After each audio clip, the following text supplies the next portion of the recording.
Que se passera-t-il après les CPI et les PPI? Quel est mon plan pour le Bitcoin et l'Ethereum? Quels sont les cryptos que je surveille pour cet été? Et enfin, une petite surprise. Voilà le menu pour aujourd'hui. Alors prêt, c'est parti.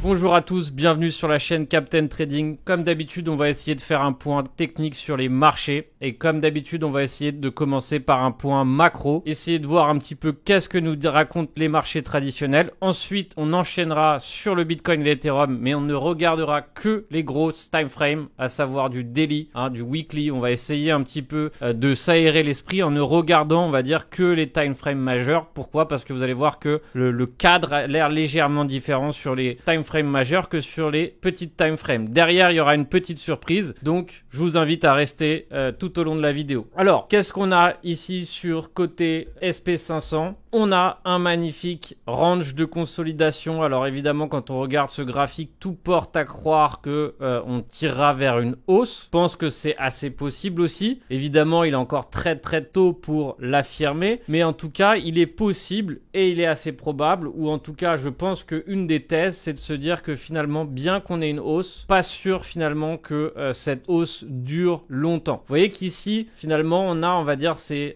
zones de liquidité qui nous regardent, à savoir ici ces sommets que je viens d'encadrer à l'instant. Et il est fort probable que finalement, ces zones-là servent d'arrêt. Et il y a un graphique que je trouve excessivement intéressant que j'ai envie de vous partager. C'est le put to call ratio qui est redescendu sur un des plus bas depuis novembre 2021. Ce qui est assez incroyable finalement, c'est de voir à quel point les marchés vont toujours d'un extrême à l'autre. Alors un petit peu pour expliquer ce que ça veut dire, c'est que de la même façon que lorsqu'il est monté à fond en début d'année, c'était vraiment pour moi un des facteurs qui me faisait penser qu'on allait tirer vers une hausse, c'était que le fait que finalement on était devenu sur un record historique des put to call ratio. Ça veut dire que à ce moment-là, ici, la majorité des intervenants du marché étaient prêts à se couvrir face à une baisse et donc étaient prêts à ce que on descende. C'est d'ailleurs ça que sert les put options. C'est ce qu'on va essayer aussi d'expliquer pendant la vidéo et voir finalement qu'on peut se servir, on va dire, de la hausse tout en se protégeant de la baisse. Ça s'appelle du hedging. Et dans les marchés traditionnels, il y a très peu de gens finalement qui se placent sans hedging. Ça paraît improbable dans certains cas pour des fonds d'investissement. Alors bien sûr, évidemment, il y en a qui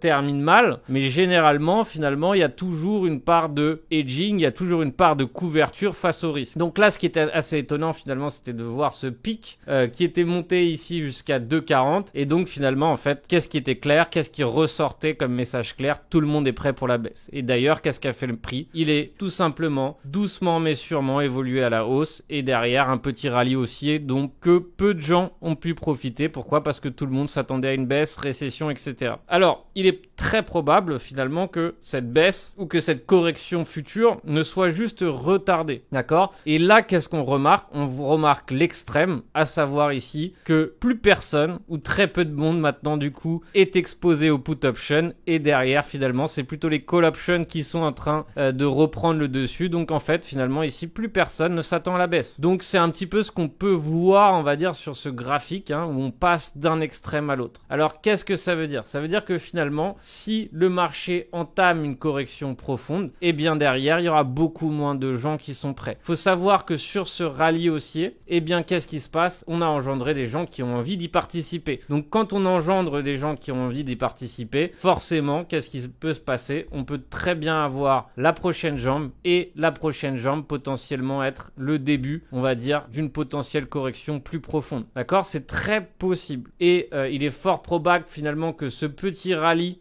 qui a commencé, on va dire, allez, vraiment depuis à partir de mars, on voit que cette hausse a commencé vraiment à partir de mars. À partir de mars, on a réussi à s'affranchir d'une résistance majeure. Mais finalement, je vois bien, on va dire, qu'il y a souvent cette dernière jambe qui permet un petit peu d'engendrer de l'euphorie, qui permet d'engendrer des nouveaux capitaux frais pour potentiellement par la suite se préparer à une chute. Alors je pense qu'il faut être prêt à une chute. Tôt ou tard viendra une mauvaise nouvelle, tôt ou tard viendra un mauvais événement. Et donc donc tôt ou tard finalement se hedger et avoir, on va dire, dans son portefeuille investissement des put options, c'est pas du tout une mauvaise idée, d'accord? Toute cette narrative AI qui est en train de gonfler le Nasdaq actuellement est très bien, hein, j'en suis absolument pas contre. La seule chose, c'est que finalement ce genre de choses nouveaux, hein, auxquelles tout le monde aspire au début, derrière termine très souvent de la même façon, à savoir par une correction puissante. Et derrière, que se passe-t-il après cette correction puissante? Eh bien, les meilleurs projets, les projets les plus solides, finiront évidemment par reperformer. Mais au départ, comme tout type d'actifs nouveaux, il y a toujours cette phase où tout le monde arrive, tout le monde met des capitaux dans tout ce qui parle des highs, et derrière, tôt ou tard, ça terminera par chuter. Donc, évidemment, du côté Nasdaq, on a un autre haut qui nous regarde, hein, et on va dire le scénario le plus fatal, le plus ultime, ça serait d'avoir ici, par exemple,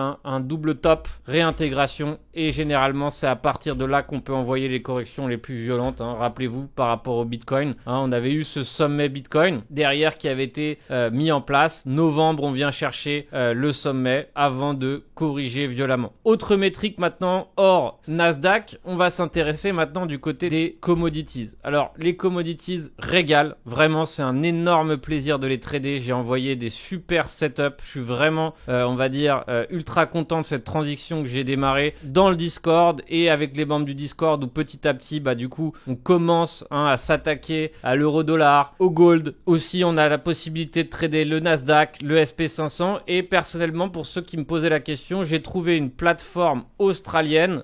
Du coup, donc c'est pas évidemment forcément la plateforme européenne la plus recommandée, mais derrière, j'ai trouvé une plateforme australienne qui a des excellents frais, d'accord? Donc des frais ultra compétitifs, hein, elle est dans les top plateformes en termes de frais. Et derrière, l'avantage, c'est qu'on peut déposer de l'USDT ou des cryptos, par exemple, et derrière, on peut se mettre immédiatement à trader, on va dire, tout ce qui est proposé ici, Forex, CFD, Como, Indice et quelques actions. Donc vraiment top comme plateforme, les spreads sont ultra compétitifs, ça marche ultra bien et moi, ce qui m'a plu finalement, c'est le levier qui est disponible. Donc c'est un levier plus important que ce qui est disponible dans d'autres plateformes. Alors évidemment, pareil, hein, vous me connaissez, je pense que vous connaissez les risques du levier, j'ai pas besoin de vous les dire. L'objectif, c'est pas que vous explosiez votre compte le plus rapidement possible, mais l'objectif, c'est évidemment que vous profitiez du levier comme un élément qui peut vous aider, on va dire, à accomplir des statistiques plus rapidement. Mais en tout cas, bonne plateforme. J'ai mis mon lien ici d'affiliation dans la description si ça vous intéresse de trader dessus et de vous mettre aussi évidemment à trader le Forex et les Como. C'est une belle recommandation que je vous fais.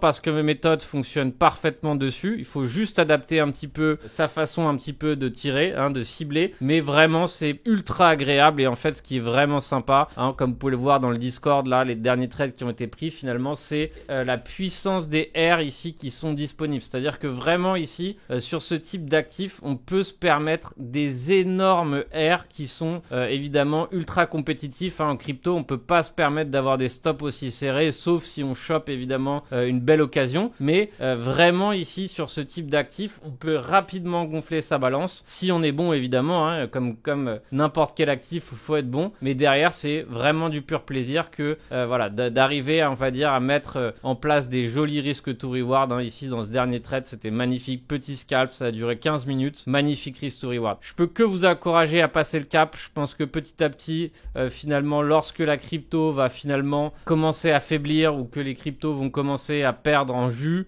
derrière, c'est tellement bien de récupérer du jus sur un autre marché. Donc moi, personnellement, finalement, pour moi, la transition est faite et elle continuera de se faire et on va dire de solidifier mes connaissances sur le sujet. Mais évidemment, hein, je reste spécialisé en crypto, je reste bien meilleur, bien plus vif en crypto pour l'instant, mais je doute pas que tout ça puisse évoluer rapidement. Donc maintenant, on va s'intéresser aux cryptos. On va s'intéresser brièvement au Bitcoin que je pense que vous connaissez déjà. Il a absolument pas changé de situation par rapport à mon analyse de dimanche dernier, hein. Donc qu'est-ce qu'on a? On a toujours, on va dire, donc on va cleaner un peu le chart pour que vous puissiez bien voir. Donc qu'est-ce qu'on a? On a ce graphique ici en monthly où on est actuellement sur la clôture monthly du mois dernier. C'est actuellement elle qui nous sert un petit peu de résistance. Vous voyez que on a commencé le début du mois par gratter un poil au-dessus de la bougie monthly du mois dernier. Derrière, évidemment, vous remarquez en monthly que on n'a pas grand-chose en termes de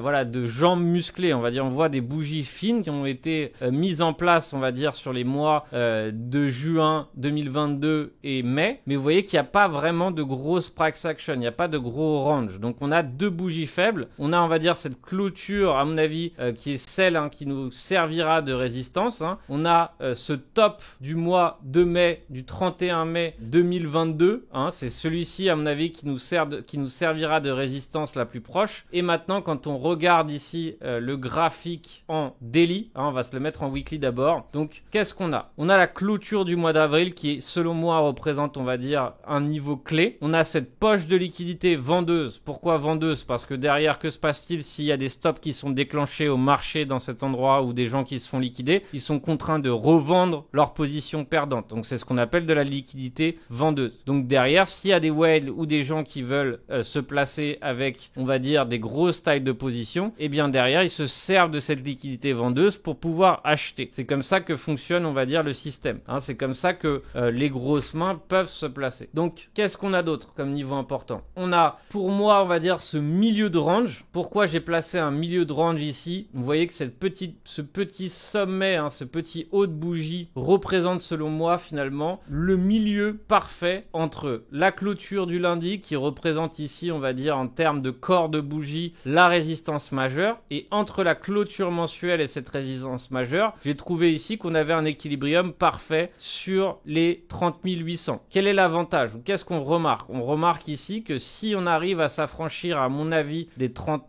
800, on aura réussi à s'affranchir, on va dire, des principales résistances les plus proches. Donc derrière, on pourrait aller très rapidement chercher les 31 167 qui représentent ici actuellement le niveau qui est rejeté à chaque fois. Donc possible que à force d'y aller, à force de s'y rendre, on puisse le casser. Ce qui est sûr, c'est que ici réside un énorme paquet de liquidation. Toute personne qui se situe ici confortable en short depuis un moment et qui potentiellement avait des positions dangereuses en risque de liquidation, il suffit ici qu'on y aille pour que derrière on puisse éclater les stop loss. On sait aussi que le shop est chargé à fond, donc toujours chargé à fond, il n'a pas bougé, donc derrière c'est pareil. On sait que on n'est pas loin d'un mouvement important. Pareil en weekly, toujours chargé à fond. Donc il faut se tenir prêt.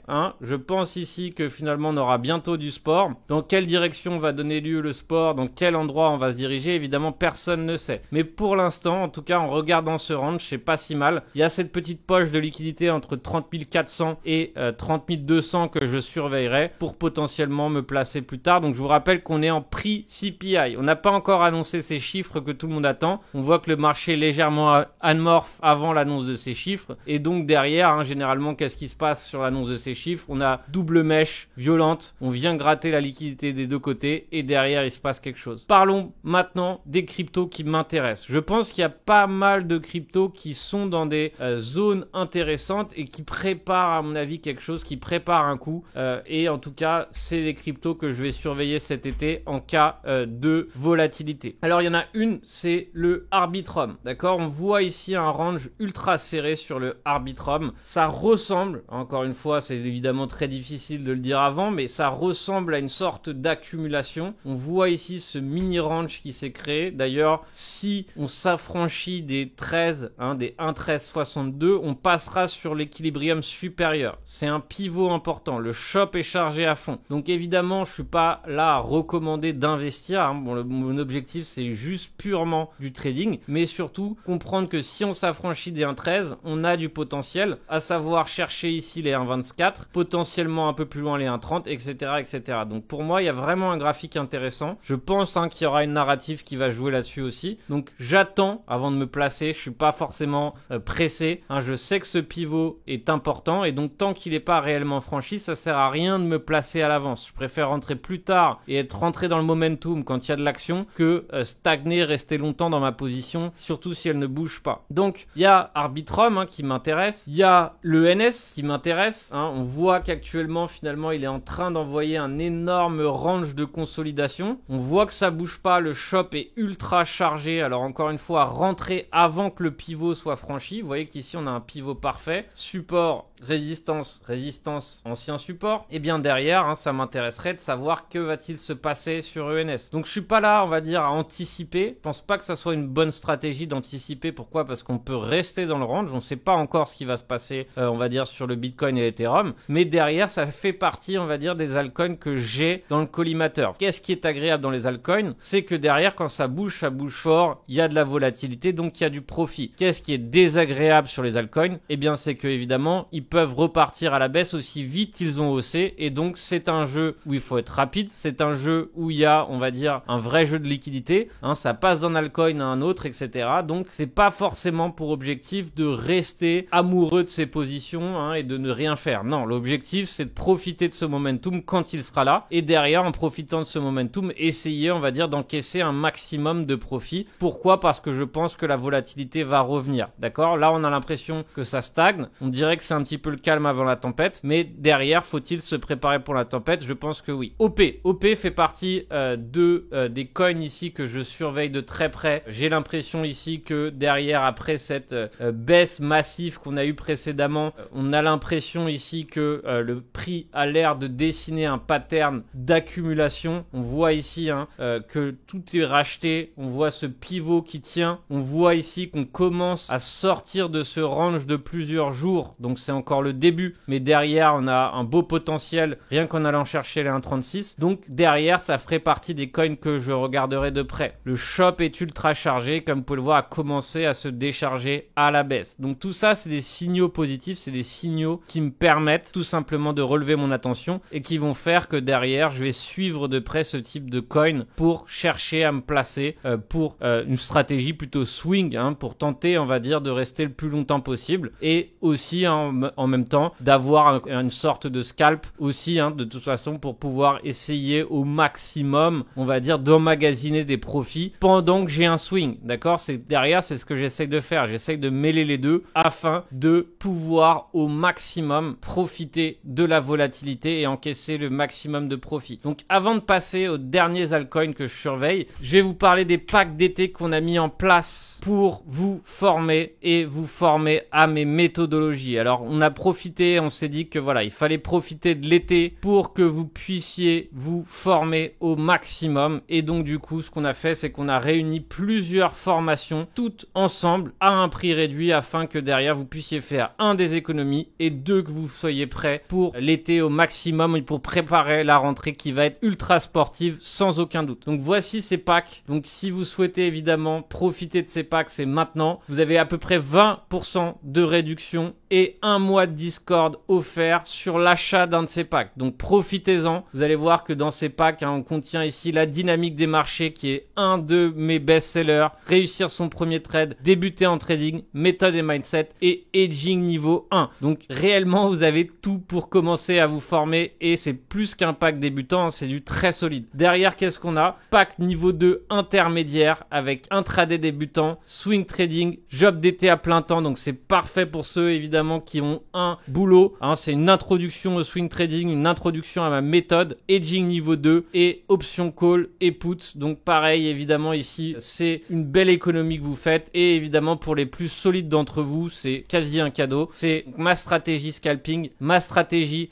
breakdown retest et ma stratégie scalping et Quasimodo. Donc, pareil, ici, évidemment, c'est un super pack qui vous attend. Donc, profitez-en, profitez de l'été pour vous former au maximum. Personnellement, je fais que ça, me former à des nouvelles méthodes, tenter, expérimenter des nouvelles méthodes, essayer un petit peu d'adapter mes méthodes au marché du forex, des indices, m'intéresser de plus en plus au marché des actions, diversification de portefeuille, bref, tout ce que j'essaye et ce qui me passionne, on va dire, dans ce monde de crypto et dans ce monde de l'investissement, c'est que derrière, il y a toujours des choses à apprendre et de continuer d'apprendre ces choses-là et de vous les partager à chaque fois en exclusivité. Pour moi, c'est du pur bonheur. La majorité des gens qui me suivent, la majorité des gens qui se forment à mes côtés sont ultra reconnaissants et apprécient énormément ce contenu. Et donc, pour moi, c'est du pur bonheur que de savoir que j'aide des gens à s'émanciper. Alors, je sais que j'ai pas de recette miracle. Personne pourra trader à votre place. Personne pourra respecter son risque à votre place. Mais derrière, au moins, j'essaie de vous donner tous les outils nécessaires